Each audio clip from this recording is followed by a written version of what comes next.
Good afternoon and welcome to this week's issue of Print21, the weekly TV news bulletin brought to you by Print21.com.au and sponsored this week by Foxhill, the trade label and sticker people.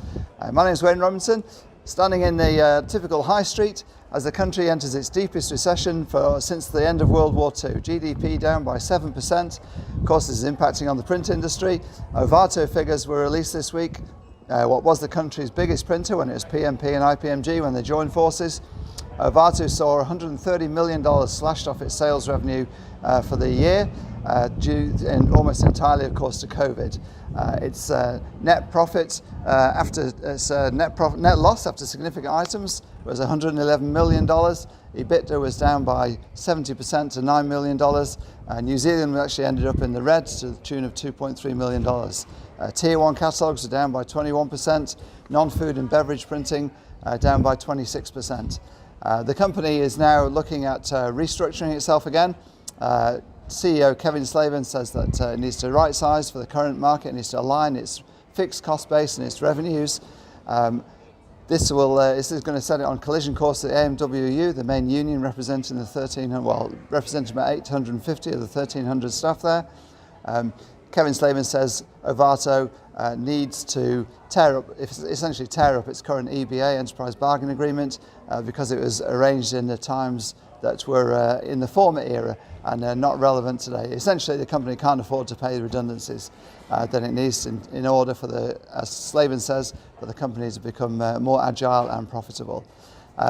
Between them, Ovato and IVE have seen about $200 million worth of print disappear from the market in the COVID era.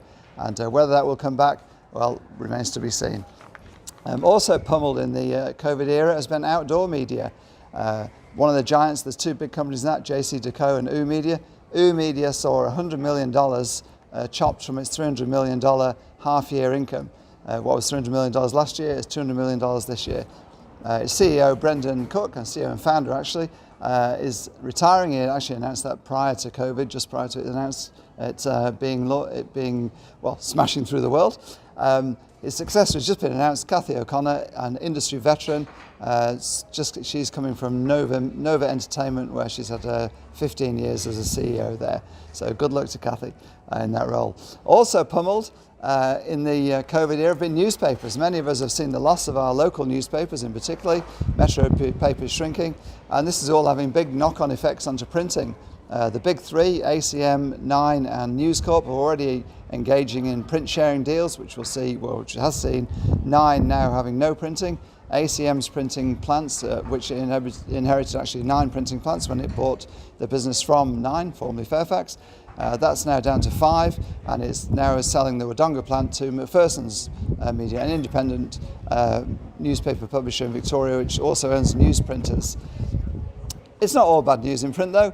Up in Toowoomba, we've had the story this week of Greenridge Press, which is installing a new HP Indigo 7900, replacing an earlier machine that it bought 7 years ago. The owner there, Kyle Osborne, tells me that the company is growing through offering bespoke solutions and through acquisitions as well, offering an exit strategy to other local printers. And he says the HP Indigo 7900 is part of the platform that allows them to grow. That's it for this week's issue of Print21. There's plenty more news on the website. A lot of technology releases this week.